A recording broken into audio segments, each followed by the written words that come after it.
Good morning, everyone, as you're joining. Hello. It is great to see everyone. Welcome to our wonderful learning journeys, travel customs around the world. Thank you so much for joining us. This is really informal. So we thought it would be super fun to gather our favorite people in the community and kind of talk about, different cultures and traditions around the world. So I'd like to take a moment to introduce myself, and then we'll just kind of do a few housekeeping kind of notes. But again, this is not a webinar. We're not going to throw a lot of information at you. It's fun. We want you to have fun. We can't gather in person. Otherwise, we're all Europeans here on presenting, so we're all about fun and food. So if we could be together eating and drinking, we would be together eating and drinking, but we can't. So for now, just get a drink, get your coffee and breakfast, super informal. And I'm going to introduce myself. I am Carol Demopoulos. I am CEO and founder of Learning Journeys. So lots of interesting things happened this year, and I am thrilled to say that Learning Journeys is an independent entity now. I acquired it from the Perillo Brands, and it is operating independently. So very, very interesting future, which I'll talk about a little bit later. But just to kind of give you a synopsis, Learning Journeys is while we are a tour operator, while we're in the tourism space, we're actually an educational institution. So our focus is very much on, if I could just ask everyone to just mute, that would be amazing. Thank you so much. So Learning Journeys is actually an educational institution, and we offer traveling classrooms around the world in 3 different categories. So we offer Dip Your Toe. That's for learners who really want to experience different types of courses and interesting things in a destination. Like, for example, I'll give you Malta, because we have Malta in the house today.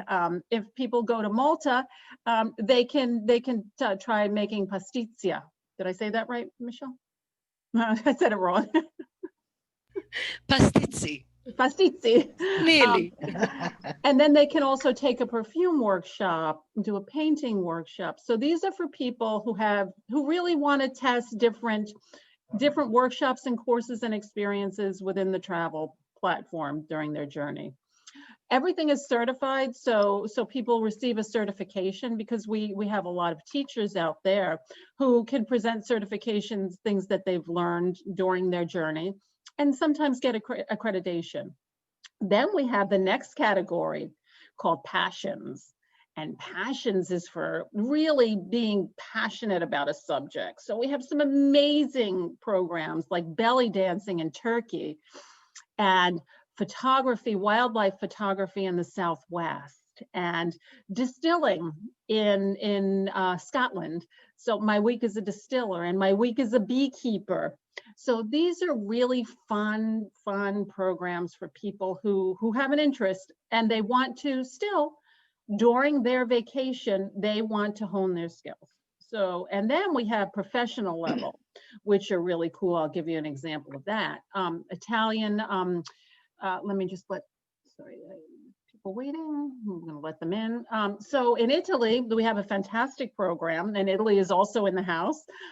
We have a fantastic program for people who have a little bit Italian, people of Italian descent all around the world. So they would go to our school, and they would learn the dialect of their town. They would learn not only the dialect, but the customs. So that program is two weeks to months. So it really is about full immersion. I want to learn where I came from. So the 3 categories all offer guaranteed dates. So you could have 2 people, or you could have 10 people. And again, these are all certified program. When you learn to belly dance in Turkey, you're learning at an institute. You're not learning in someone's garage. These are all academic level experiences. So having said that, there's plenty to talk about. We're going to have great webinars and workshops to train you all throughout the year. Next year, we know what the year's been like. we want to focus on the positive now. We know that travel will come back. We're honestly projecting Q3 and beyond because we can't really foresee a lot of movement before then. But when people begin to travel, they're going to be looking for something different. All of our courses our traveling classrooms are small, maximum of 12, but guaranteed at 2. So you never have to be concerned if you put someone on one of our traveling classrooms that it would be canceled. It's always a go. So, and I thought that it would be really fun to bring everybody together today to learn about traditions around the world, because learning is at the core of who we are. And I don't know if you know this, but Google, the top search on Google is learning. So, and in the tourism industry, we don't focus on that. We focus on sending people to destinations, which is a major part of tourism. But ignored in our sphere are these learning experiences to combine with being in a destination.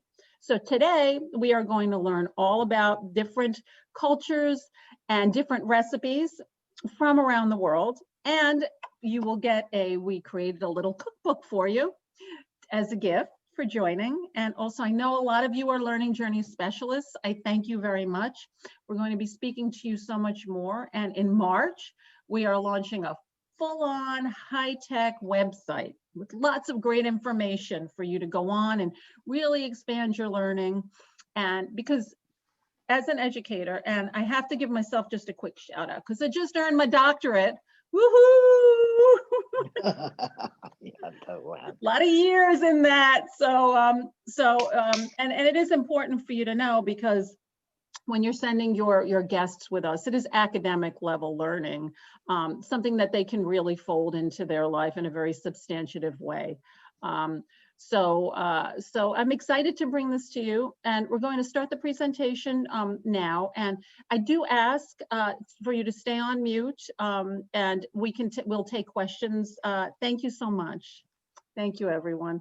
We'll take questions at the end, but I just want you to kind of lean in and enjoy. So the lineup for today is we're going to start with Germany. I mean, when you think of Christmas, can you think of like a more festive place than Germany? Well, of course, because there's Malta and Italy and Poland and everyone else. But we're going to give Carolyn the floor from Germany. She's going to kick off our holiday celebration now. And I'm going to turn it over to you, Carolyn. So tell us, why is Germany so amazing to learn about Christmas customs and learn in general? Yeah, so first of all, thank you so much for having me, and what a great program. I really have to learn a little bit more about this. These are really great things you were talking about. Frohe Weihnachten is Merry Christmas in German. I am actually not in Germany, so I have my fake background. You sometimes see my hat disappearing. I am in Florida. It's a little warmer here than in Germany right now. And I have a little presentation for you guys, and I want to share my screen. So just hang on a second. I know I have to probably switch screens too. Hold on. Hold on. I'm just going to switch this and then we are ready. Okay, so you should see it, right? Yes. Okay, perfect. So I'm the West Coast sales manager of the German National Tourist Office. I'm a real German. I was born and raised in Germany, and I moved about 16 years ago to the United States. And this is always my favorite time of the year. There's nothing better than Christmas, the entire season. I cannot wait to put up everything, decorate everything, and try to keep the German tradition with my children alive. Actually, it's too early to drink, but you cannot see this with here. I have my Glühwein here. I have another presentation at 8 p.m. I'm sure I will have one of those at 8. And I want to bring you some Christmas tradition to your homes and tell you what we are doing in Germany. So the Advent time is a really, really special time for us. So I grew up, my mom always made these her own homemade wreath where she put like 4 candles on. And so every Sunday we lit a candle. It's the first Advent, the second, the third, and the fourth. And once the fourth candle is lit, we know Christmas is around the corner. And that is a very traditional thing in Germany. For the children, though, the candle is a little like they always have to wait a week until they can light a candle. So we have the Advent calendar. And I grew up really when we still had time to do all of this. The parents, now it's a more hectic world and we probably buy all the like the chocolate pre-made calendars. But I grew up, we made our own calendars, and my mom was, you know, preparing already in November, and then she hung this up and there are little presents in there. And we actually celebrate, we only have 24 doors because in Germany we celebrate Christmas on the 24th in the evening. So we have either in some regions the Weihnachtsmann, Santa Claus, coming to Germany, or we have the Christkind. So the Christkind is more in the southern part of Germany, and this is what I grew up with. Santa didn't bring the presents, it was the Christkind, this beautiful, gorgeous girl with wings and blonde hair and her crown. And so she brings the presents on the 24th in the evening. Now we do have the 25th Christmas as well, and we added another day, the 26th. So we celebrate Christmas on a 3-day course. The 25th and the 26th is usually for just families getting together. There's not so much of a Christmas exchange, present exchange anymore. It's all happening on the 24th. We're going in the afternoon to the church. Even if we have families that are not really church goers, they still go to church on the 24th because it's just so beautiful in the church during Christmas time. And then we go home and we're nicely dressed, very different to the American Christmas where you sit in your PJs and open your presents. That's something I really had to get used to because we always had our very beautiful clothes on Christmas. So we celebrated on the 24th, but we have another great day, and that's really special for the children too. It's December 6th, and that's Nikolaus Day. That's when on the 5th in the evening, we all polish our boots, really beautiful boots, and we put them in front of the door because we know Santa Claus or Nikolaus is coming in the night and is bringing only to the good children some goodies, like it could be little presents, it could be nuts and fruits and chocolate. And then we wake up in the morning and we're so excited. If you were not good, then you had coal or nothing in your boot. So then on the 6th in the evening, we children, we walk from door to door, just like on Halloween, and we knock on people's doors, and we do have to say a poem. It's not trick or treat, that's too easy. You have to learn a really long poem. My mom sent me around from door to door playing the flute. And then you got like your little present. Sometimes you got money, and we were never the cool house because my mama never bought candy. She always had nuts and oranges. So no wonder nobody knocked on our door. And then, though, in the southern part of Germany, it's the Krampus night. And that's a pretty scary thing because, well, like I said, when you were not good, you didn't get any presents. And so that's what the Krampus was for the bad children. They go out on December 6th and they have really these scary costumes on. They're pretty impressive, I gotta say. And they have the cowbell in front and they run through the towns and they are having a little whip in their hand and they're gonna whip the bad kids and the bad parents too. So it's a very scary tradition. I didn't grow up in Bavaria, but I experienced it when I was like 11 or 12 years old. I was with my school class in southern Bavaria. I had no clue, never heard of the Krampus, and it scared the living out of me because they're literally running after you. And I was hiding in a telephone booth and called my parents to better pick me up because I think I'm going to die during this night. So it's a very scary tradition. Decorating Christmas trees is like in every other household, but we still have real candles on our Christmas tree. Unbelievable, but yes, we do light our candles. And in southern Germany, there is the tradition where you go from house to house and you look at people's Christmas trees and tell them how beautiful they are, and then you drink a schnapps. That's a great way. And these baubles, magic glass baubles, actually were created in Thuringia.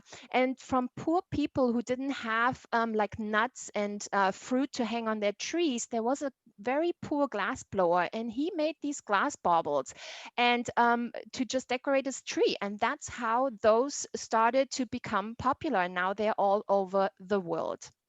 And for children, this is really fun. Lüttenweihnachten. We were always wondering, what are the animals doing during Christmas time? Do they get presents? So we children and parents, we walk outside in the snow and we hang like little fruit and nuts, like little, like kind of like ornaments, and we hang them everywhere in the tree. So in the night, the animals can come and get their Christmas presents with their homemade food. And of course, what would be Christmas without the yummy Lebkuchen gingerbread? We have a recipe for that as well.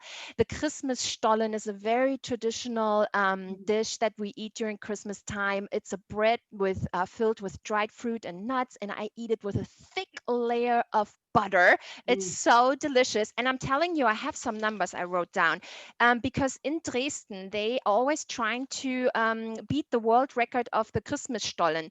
And I'm telling you, last year it was 7,560 pounds. They needed 60 bakers to bake the Stollen with only 1.5 ton of flour, almost 17,000 pounds, no, 1,700 pounds of butter, 440 pounds of sugar, and 1.5 million raisins. And what would be Christmas without our beautiful Christmas markets? They are so gorgeous. Every city, every town, every village, they're putting on their Christmas markets, and they're so gorgeous. As you can see, you hear the Christmas music in the background, you drink your hot glühwein, you eat the local food, and you just have this very cozy, comfortable fairy tale feeling. And it's the most magical time during the year. And everybody has a different theme. If it's medieval, if it's in a castle, palace, you have these gorgeous Christmas markets. And I just wanted to say thank you for giving me the opportunity to share a little bit of my home and my favorite season to you all. Wishing you all a Merry Christmas. Stay safe and healthy. Happy New Year. If I have to hop off, it's because I have another webinar, but I'm going to stay on as long as I can. Okay. Thank you so much. I'm going to stop sharing. Yay. Thank you so much, Thank you. Carolyn. That was amazing. I learned so much. I mean, look what we learned in just that few seconds of hearing that we learned where the Christmas glass bowls came from. And those are the kind of experiences that your clients will experience on learning journeys. And speaking of Stollen, first of all, I could eat all that 7,000 pounds just by myself on Christmas Eve night. Thank you. But also we have some wonderful baking programs in Germany for your travelers that might be interested in cooking, or really like avid bakers, people who just love Christmas. So they can go and study cookie, gingerbread making, Stollen making for 2 days, 3 days a week. And then even incorporate a little bit, maybe cuckoo clock making and crafts making. So really, really cool programs in Germany. To my very good friends, thank you so much, Carolyn. I really appreciate it. Merry Christmas to you. And now next to a place not so far away from Germany, to the spectacular islands of Malta. Representing is Michelle Buttigieg. You think I would be able to say the name by now, but by now, yes. but she is going to bring it home and tell us a little bit about the magic of Malta. So thank you so much, Carol, and thank you everyone for having us. We say Il Milad Tayyib, so welcome to the Maltese island. Like my friend Carolyn, I am not sitting in Malta, though I have the beautiful background of Valletta. I am sitting in New York City, not so warm, but still far away from home. And as Carolyn said, you know, I was born and raised in Malta. I've been here for 23 years, and I still want to keep the traditions of my country with my children. And my husband's born here from Maltese parents, so it's all kept in the Maltese family. As many of you know, we are located in the middle of the Mediterranean with 7,000 years of history. And I say that because we have 7,000 years of culture. And it comes from different civilizations that pass through, and people leaving their traditions with us and us adopting them to become Maltese. I am going to share my screen as well.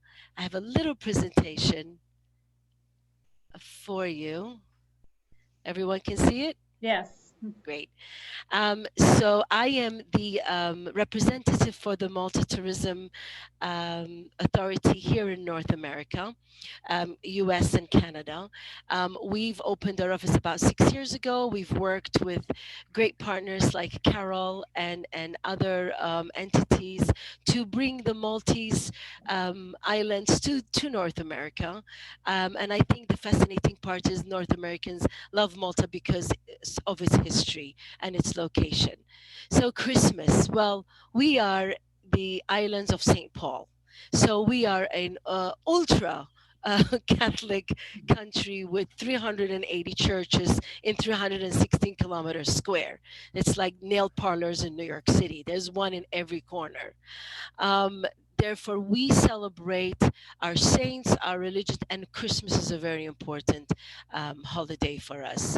I'm going to start with food because we kind of are big foodies in Malta. And we do everything around food. We eat when we're happy, we eat when we're sad, we eat when we celebrate. And food is really important for us. And our traditional Christmas foods, I have a kind of a little bit from everywhere. We were a British colony till 1964. So we have our Christmas logs, then our mince pies that, as you can see in the corner, that are very much British, but then we have our Italian influence. We are only 58 miles south from Sicily, and our cousins, the Italians, have left we've taken the good out of the Italians, therefore their wonderful cuisine, and adopted it. But then we have our own traditions as well. I'd like to share some recipes with you. I don't know if I'm doing this right, but Yep. I'm trying to move forward. Let's see. And we will share these with you, as Carol said, at the end of the presentation. But this is a really popular recipe. My grandmother used to do it. She will do it the week of Christmas, and then we'll all go Christmas Eve and the day after Christmas as well, and have the imbuliata tal astan. A little interesting fact is, I want to say something about the Maltese language, because we are in the middle of the Mediterranean with one of the only semi-Semitic languages left in the world. That is a language derived from Aramaic, Arabic, with lots of Latin. So you'll see that a lot of our traditions also has a little bit of North African influences as well.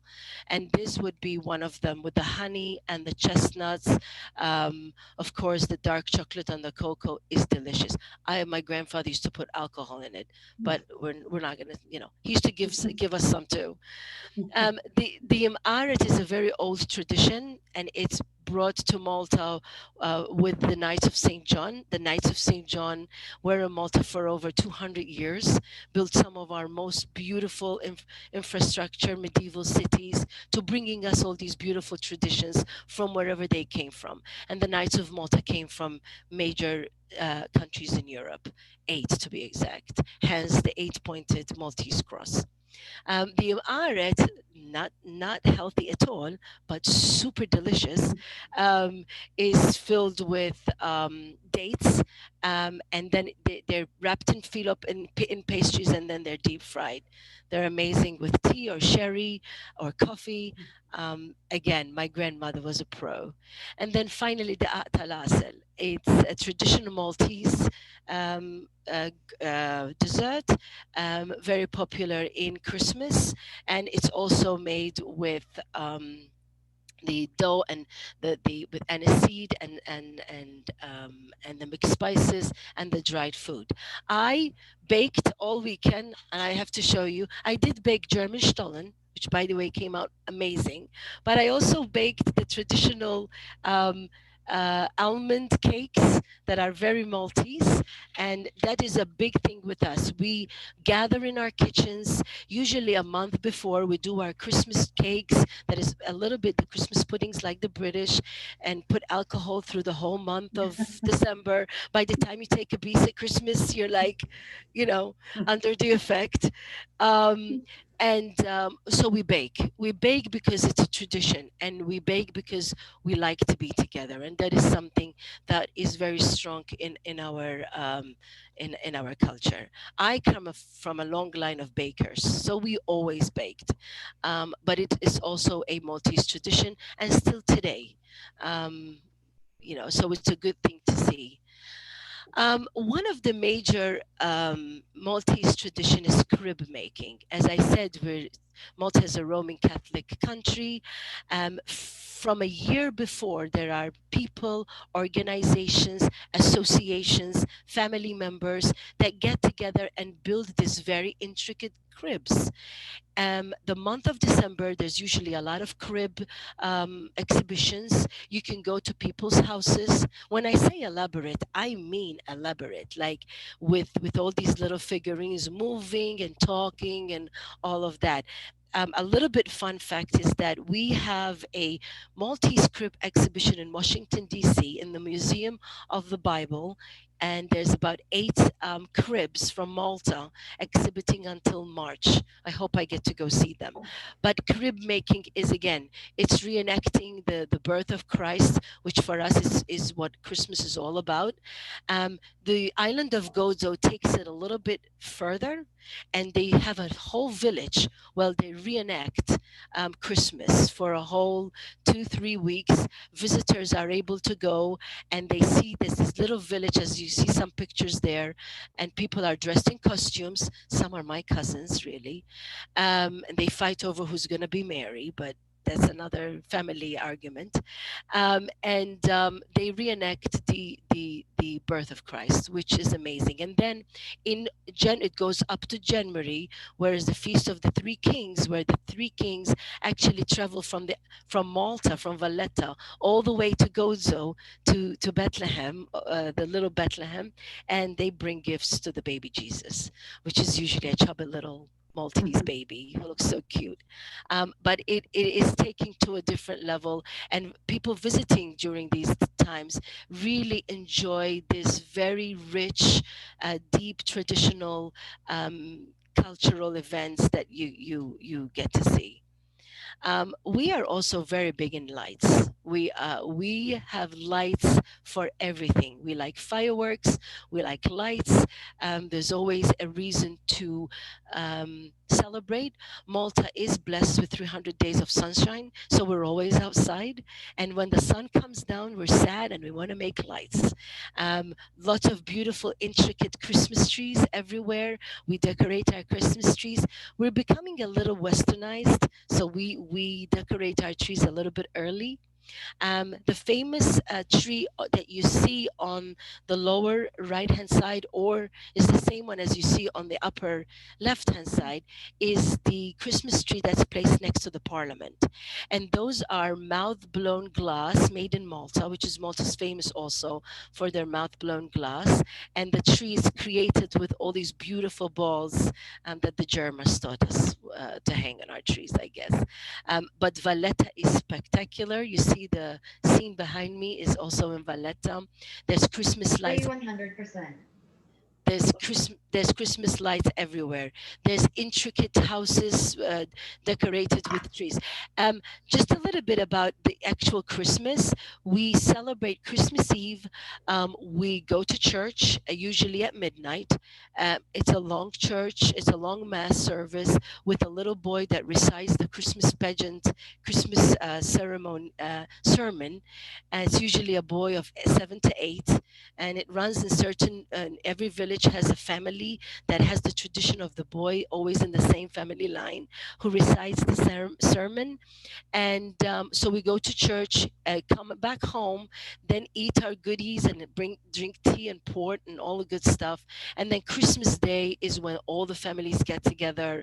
It's usually big banquets, dinners and lunches that last forever and ever. Of course, this year everyone will be a little bit in isolation, and it's okay.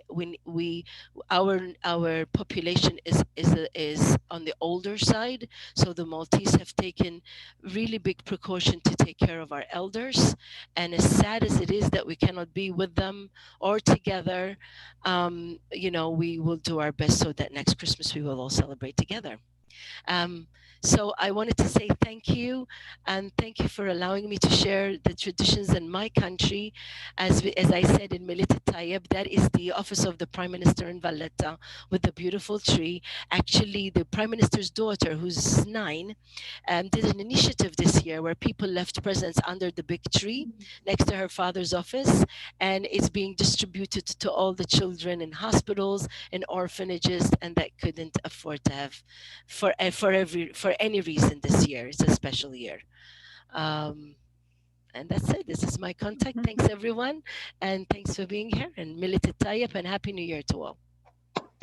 Thank you so much, Michelle. Excellent. Malta truly is magic. I had no idea until I went. It was always that island off of the coast of Sicily. But I have to say, I went, I was invited to be an ambassador, a travel ambassador to Malta, and we have some great videos on the USTOA site showing those videos. If you're interested in Malta, it's fabulous. We have some amazing programs in Malta, such as lace making, filigree. We have perfume making, and it really is truly an island a country that is just a must-see, standalone. Really fantastic. So watch and march for our brand new lineup of really beautiful programs, learning experiences in Malta. Thank you, Michelle. So now we move on to my heritage, to Italy. Italy is in the house. We have Teresa and Antonella, and a special guest. We have Frederica they're all from Gaeta. And where are you now, Teresa? Formia? Yeah, Formia, Gaeta. So they're in the south? In Fondi. I live in Fondi. Gaeta, yes.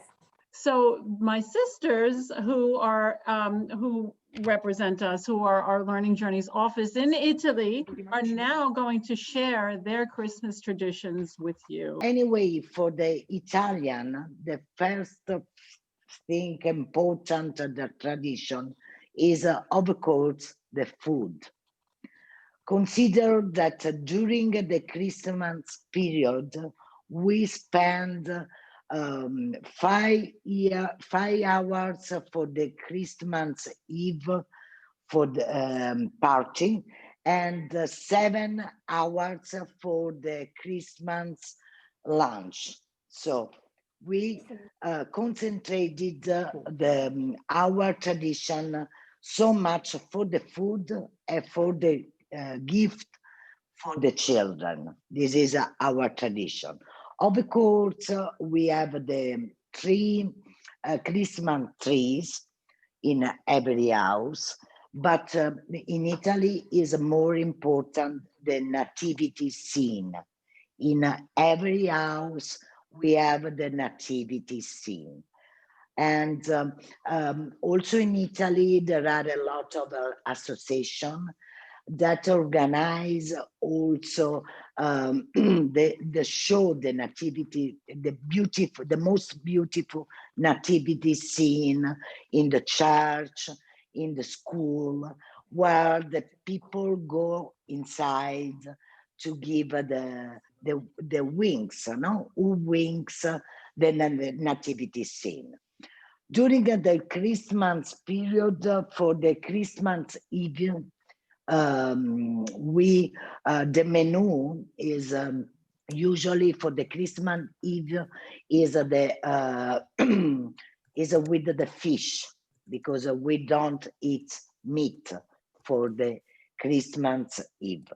So we start, for example, I came from Rome, so we start with the fritto misto alla romana, is the fry. It's the Roman, it's a mixed Roman fried with the vegetable, zucchini, cauliflowers, potato, artichokes, but the most important is a zucchini blazon, stuffed with the mozzarella and anchovy. It's the really ingredient, because the Napolitan style put in the zucchini the ricotta cheese. It's not the correct one. And we have also the salted catfish fried. And after, and the funny story that is the mixed Roman fried is a really tradition, is not only for the food, because usually the mama and the woman, not me, because Carol knows I don't cook, but the mama spend a lot of time in the kitchen to fry this vegetable. But the story is that the Christmas guest arrive before, because with any excuse, go in the kitchen to to steal a piece of fried. We arrive before just to steal a piece of fried. And so on the table arrive only half of the fried, only half, but it's anyway too much. After we have the pasta with the clams, usually we have 2 or 3 types of pasta, of course. So we have spaghetti with the clams, the linguine with the lobster, and the paccheri with the frutti di mare, short pasta with the mixed seafoods. After we have the second course, the roasted fish with the potato. And of course, we have the torrone, the panettone, and so on. Before arrive Santa Claus and give the gift to the children.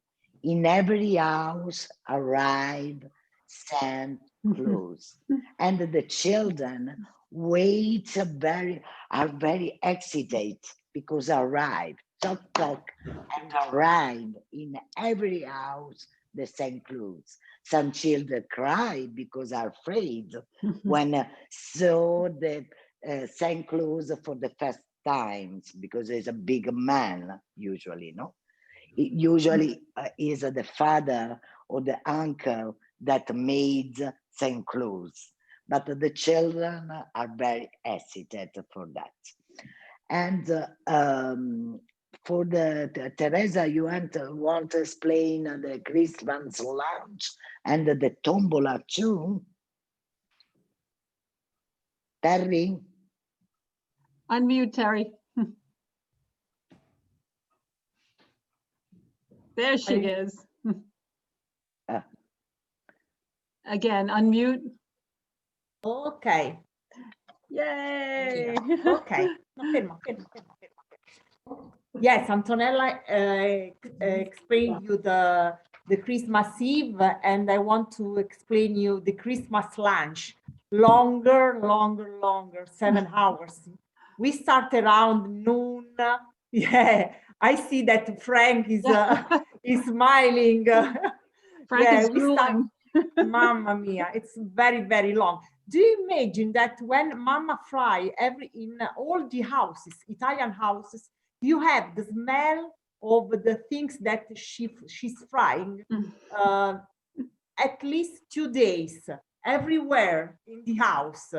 And this is the Christmas period. Anyway, for the Christmas lunch, usually we start in the morning going to the church, okay? Usually, sometimes we go during the Christmas Eve around 10 o'clock. This year is not possible, and we will go to the mass, to the church, maybe the day after around 10 o'clock. And then 1 o'clock, we start the lunch, very long. We start with the starters, with antipasti. The Christmas lunch is most 90% with meat and not fish, meat. And we prepare antipasti, we prepare usually lasagna, but from north to south is different.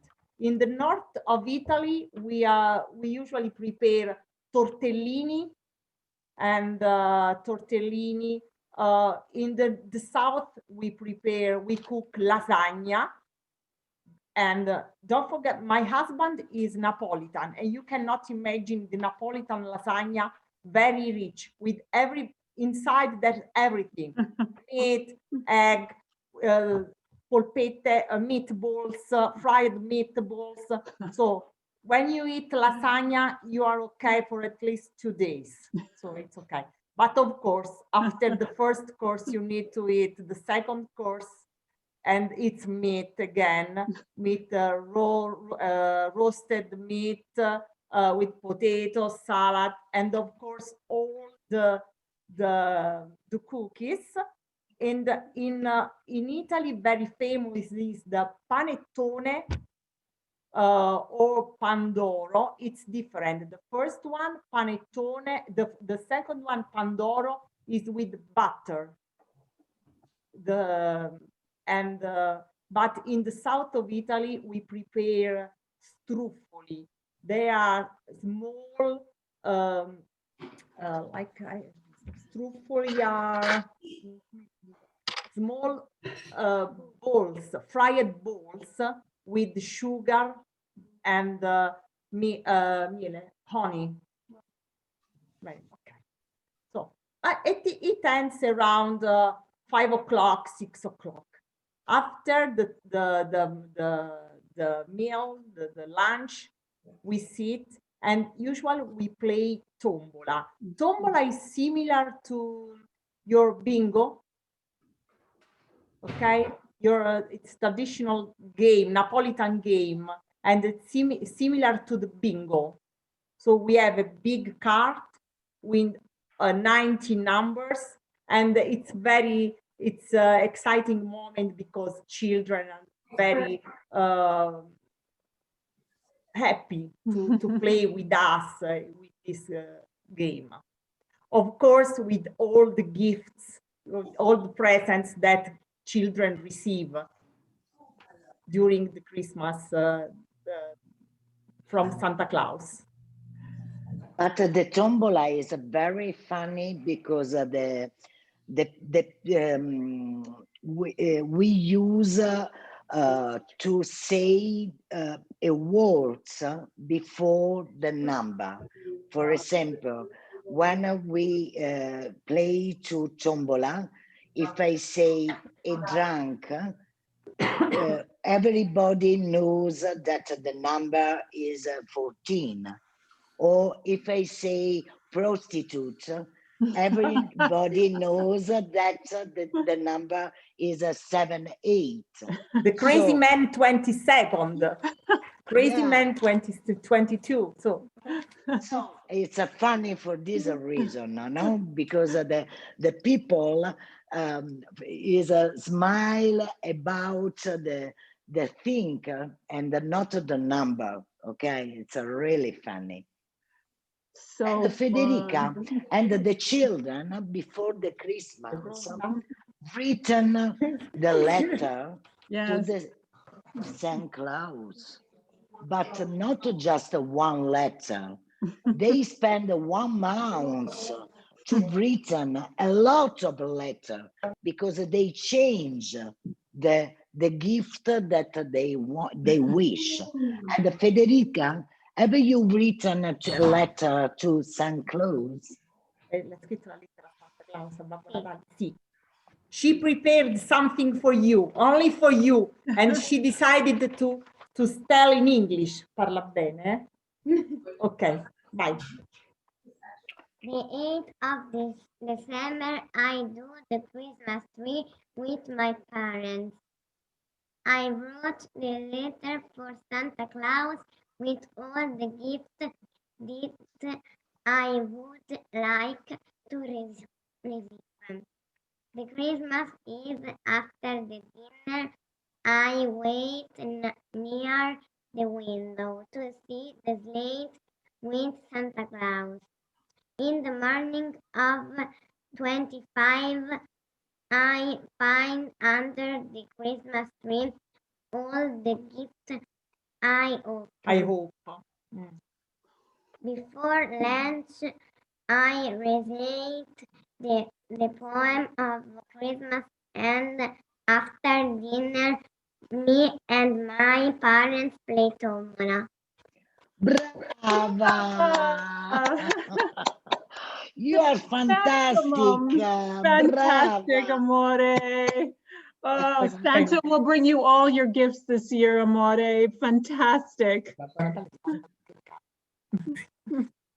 Thank you so much. Thank you so much, my sisters from Italy. Truly, we've been together a very long time, and we will be together forever. And these are some of the amazing experiences that you will share with us in Italy, from cooking to winemaking to hearing traditions to language immersions, fashion. Italy has everything, and it is probably one of the most magical places on the earth. And you will get to meet these beautiful ladies, and maybe Frederica sometimes goes to meet with our travelers. So you never know. You know, we are a family, and that's why we're here together today. And I love you. Thank you, honey. Thank you. Thank you so sisters. much. Thank you to everybody. Thank you. Yes. Thank So you. now we have Malgosia in Poland. We have the traditions in Poland for Christmas are, of course, amazing. And just as a reminder, you will get a cookbook as a gift from Learning Journeys after the session that has everything, all of these wonderful recipes and more in it. Malgosia, I would love to turn it over to you to hear a little bit about Poland and the warm traditions there. Hello, everybody. Can you hear me? Does Yes. everybody hear me well? Right.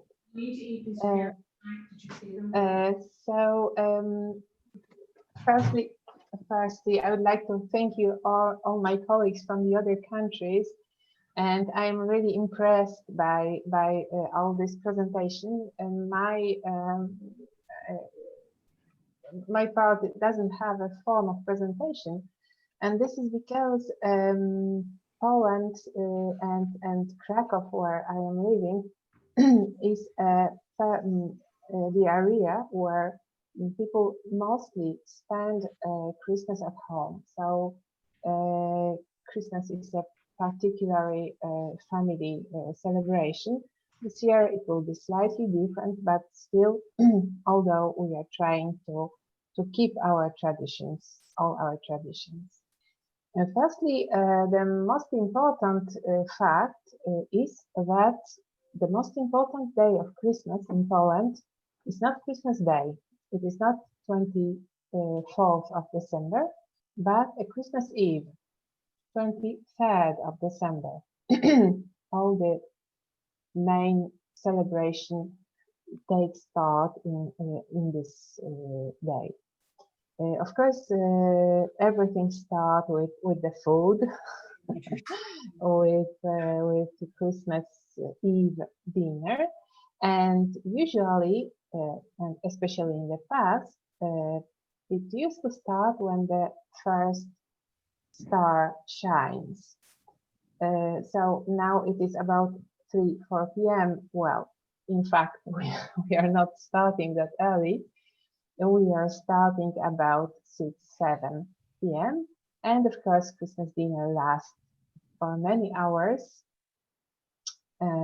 practically till midnight.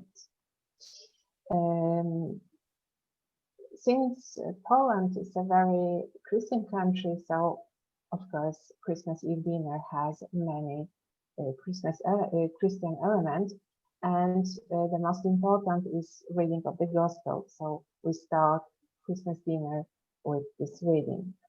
And of course, each family has its own tradition. And in my family, there is a tradition that Gospel is read by the youngest member of the family able to read. So generally, it is a kid. So you have this 6 or 7 years old little one that is sitting over the big book and then trying to read all these difficult words. Very often he or she is not able to read it properly, so So it is a little bit funny, but it is also very, very cute. Christmas Eve, even in pre-Christian tradition, but in Christian tradition too, it was symbolizing a general reconciliation. It was a period of reconciliation, people to people and people to their nature. And after reading of the Gospel, we are sharing a special kind of bread. Whoops. It looks like a piece of paper, but in fact it is a bread. And when you are presenting the wishes to somebody, you're just breaking it like this. You give a part to the person, and then you keep another part. And then you are saying your wishes and taking a piece of his bread and eating it. And he's doing the same. This is a symbol. This is a symbol of reconciliation. In rural families in countryside, the master of the house is taking rice bread and going to the stable, and he is giving pieces of rice bread to the animals. So you know, it is this kind of general. I mean, we are trying to create the feeling that everybody, people and animals, are together. We have also a tradition that on Christmas Eve, actually, at night, at some moment of the night, animals are able to speak once a year, and with human voice. And I remember when I was small, we have always trying with a sister to catch up the moment when our cats, maybe we hope they maybe start to speak. Actually, it never has happened, but well.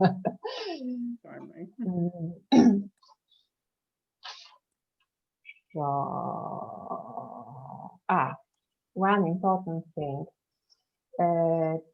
Sharing a bread is very much present in European tradition, and this is even present in our language. So there is an English word, companion, which comes from a French word, compagnon, and this French word, compagnon, means a person with whom I am sharing a bread. So sharing a bread is a symbol of very close relation.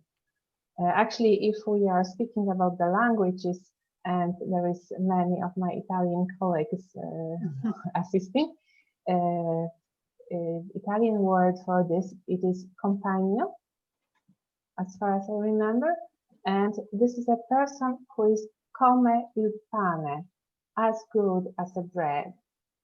So you see, this tradition of sharing the bread is quite present in our culture. Okay, about the food, what are we eating? Similar as in many parts of Italy, Christmas Eve dinner is a meatless meal, so mostly the fishes. We start with herrings for starter, and then we have either pike or carp or salmon for main course. Of course, there are the variation depending on the regions. Poland is a pretty big country. We have about 40 million inhabitants. A bit similar in size with Italy and Spain. So of course there are all sort of different traditions related to each part of the country. However, the most important ingredient or the most important dish that exists in all over Poland, it's the dumplings. And I will now try to show it you some part of the preparation, because I am in my kitchen, as you can see, and same and same as thank you and same as I think most of the ladies, we are in course of preparing food for Christmas. Oh, sweet. Oh, nice. So I will try to show you a little bit of this preparation. Right. So I will now turn the camera.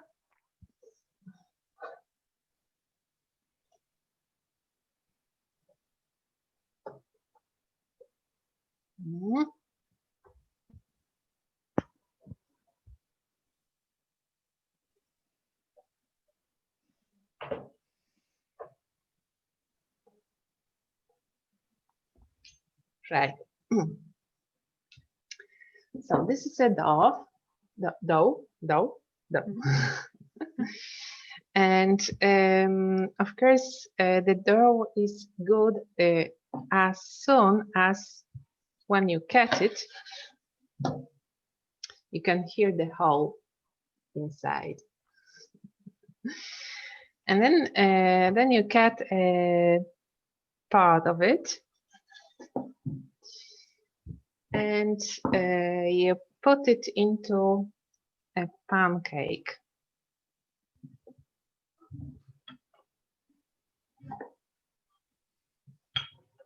I'm sure many of you at least has seen this preparation, or maybe some of you has made it. However, in Poland, making the dumplings is very important capacity of every mother of the family and every woman. You know, there is in my house, again, every house has its own tradition. And then after this meeting, you will see also our recipes. However, the particularity of at least in my family, a particularity of the dumplings is the fact that the dough sorry, is prepared without eggs. And there is again a tradition for it, and this is because my granny, before Second World War, has been living I mean, my granddad was an officer, and the family was living in the military barracks next door to the Jewish family. And the lady made a delicious dumplings, and it was just without eggs. So now you're cutting the rounds like this.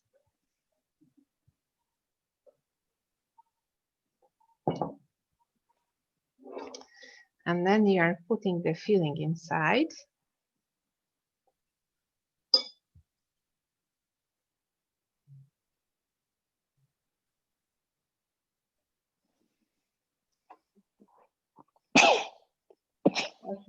Oh, bless you. Thank you. Yeah, and it goes like this. This kind of dumpling is another element of Christmas tradition. It is a meatless meal, and the filling is prepared with sauerkraut and some dried mushrooms. I'm sure you'll be able to do it. It's not very complicated, but it is very good. For you. But I am making it just to show you that it's, you know, it's not difficult. My sister doesn't, my sister Antonella is the only Italian woman that does not like, she knows how to cook. She don't like. Right. Okay. So I will. You have been able to see how it works. Sorry. Right. Now I am back. And I would like to wish you. Yes, but now I want to taste But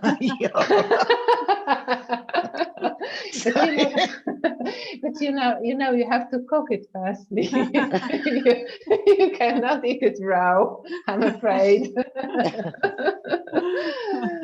Right. So I would like to thank you very much for your attention, and I hope you have a tasty Christmas.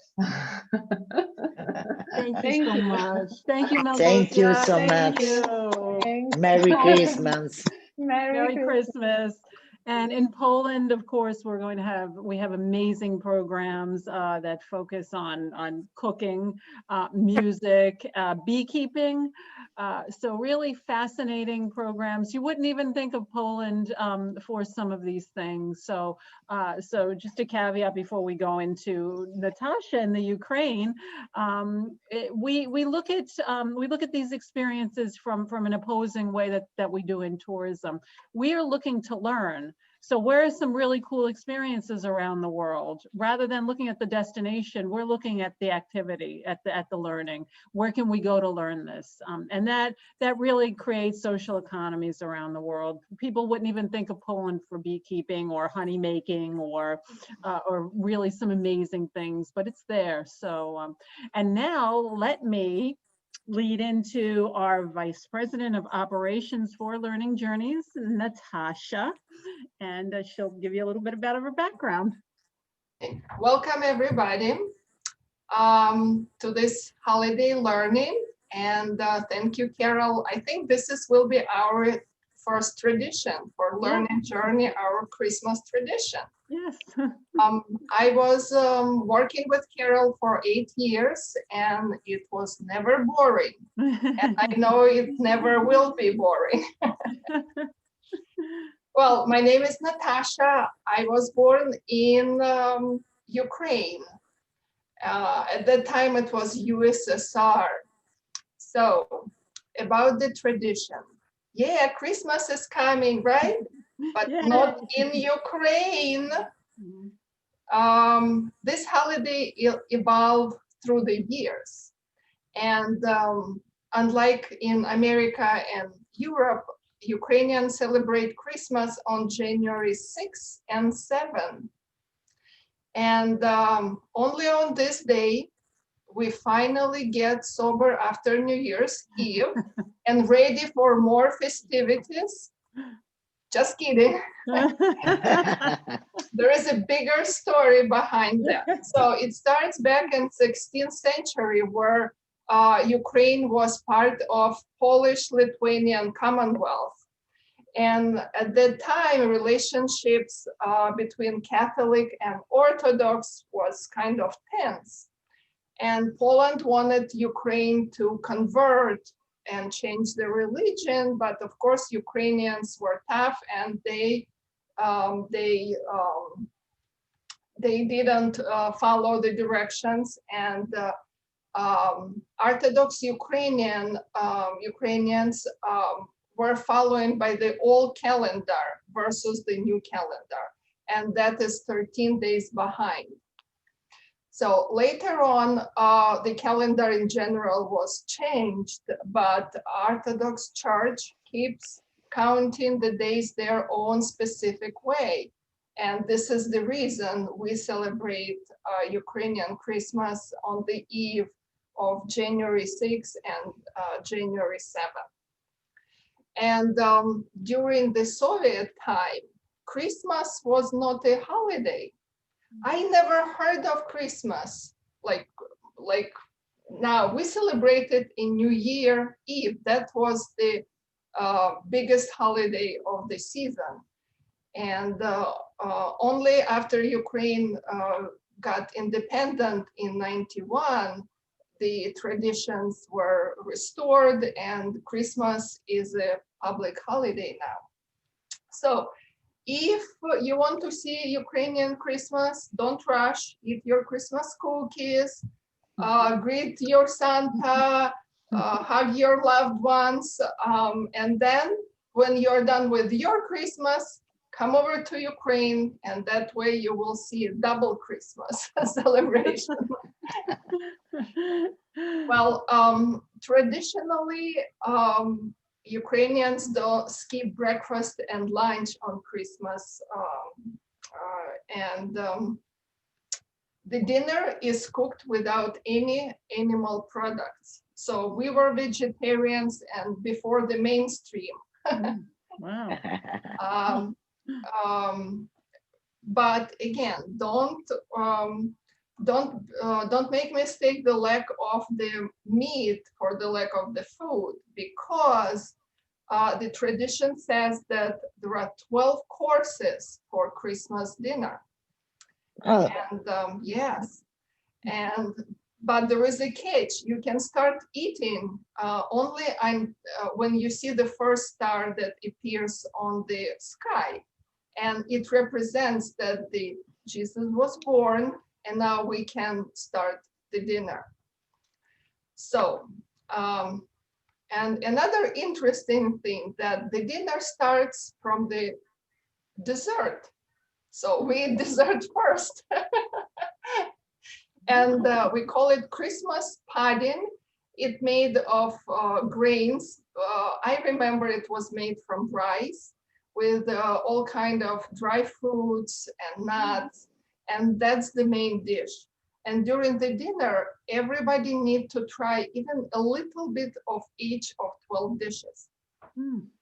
So of course, we have, you know, some of them you heard, it's that Christmas pudding, then we have cabbage soup, then we have dumplings, very similar to Polish one. I guess we are, you know, the same recipe. Then we have fish, we have potato pancakes, and we have pirashki. This is like a small pie with fillings, and we have bread with garlic. They're like rolls. We call them pampushka. Pampushka. Pampushka, yes.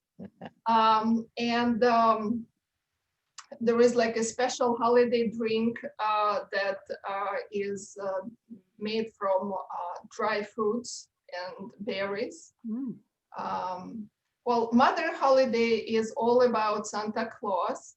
And as in Germany, we have also a young girl who accompanied the Santa Claus.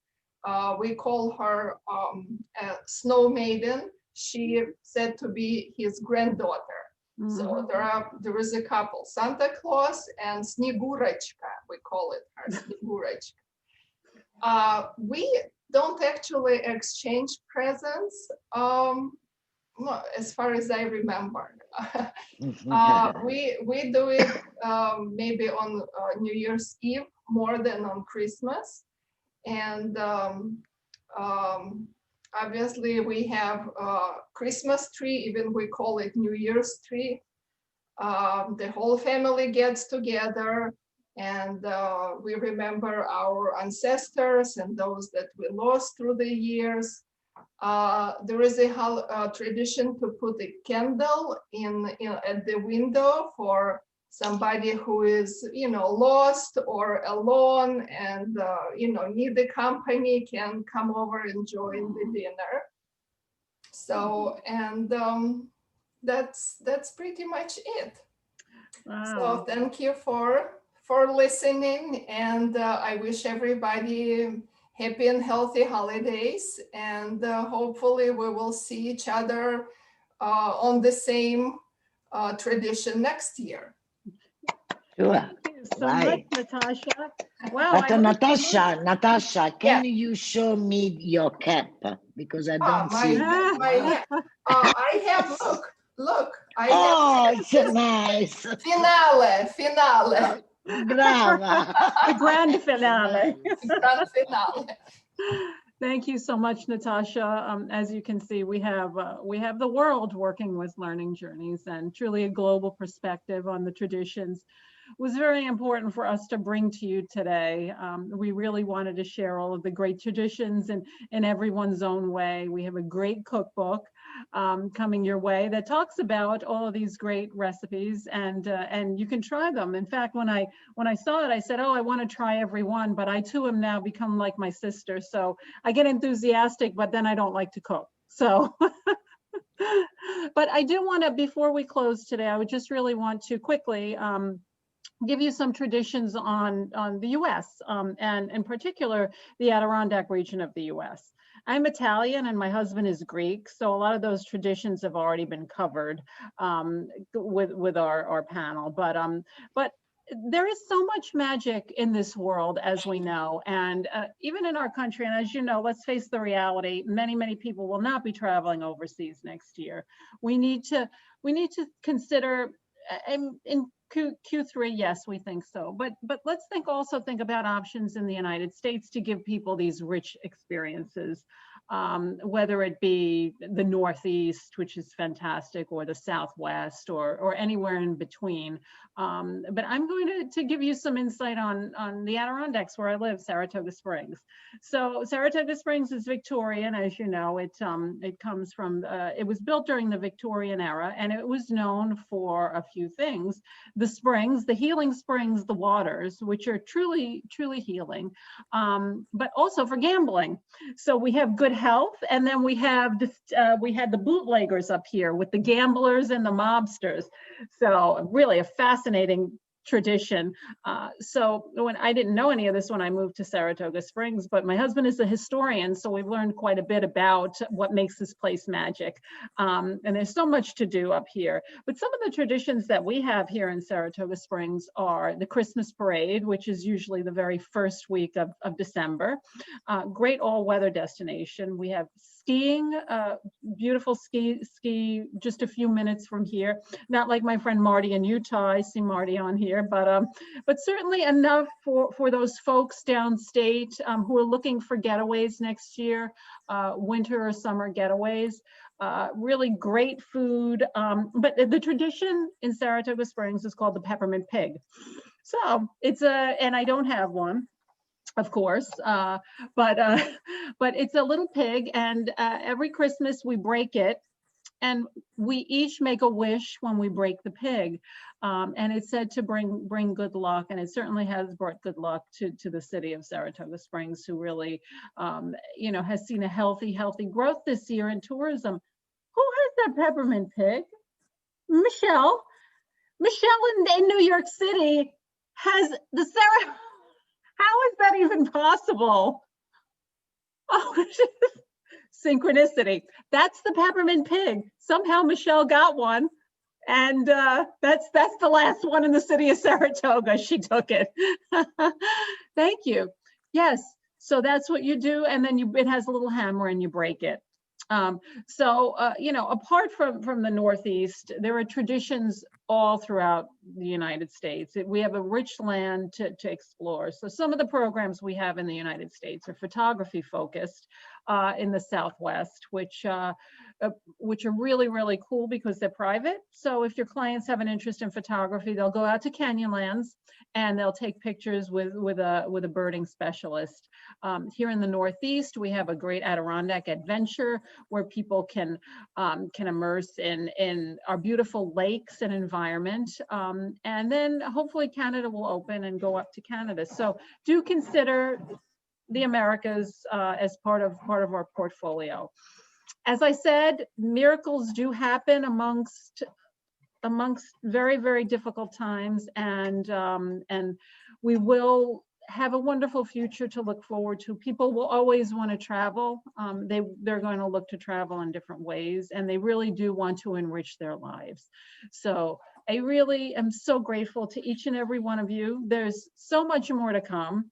And yes, this is a tradition that hopefully we'll keep every year. And hopefully in the coming years, we'll be able to start up the traveling classroom again, where we invite our travel advisors to travel with us and around the world and have these kind of intimate experiences where you're learning about the traditions and the learning experiences in each culture. And Marty came to India with us last year, so she had a firsthand knowledge of how much learning happened there. So thank you so much. I wish you all happy holidays. Many more trainings to come after the new year. I'm going to send you all the recipe books. Thank you to all the participants. I love you all my Learning Journeys team. Thank you very much. And if you have any questions, just info@learningjourneys.com. Merry Christmas. We'll be in touch. Merry Christmas, everyone. Thank you so much. Merry Christmas, Carol. Bye, Federica. Bye, Federica. Bye, Antonella. Bye, Teresa. Bye, Natasha. Bye, Michelle. Bye.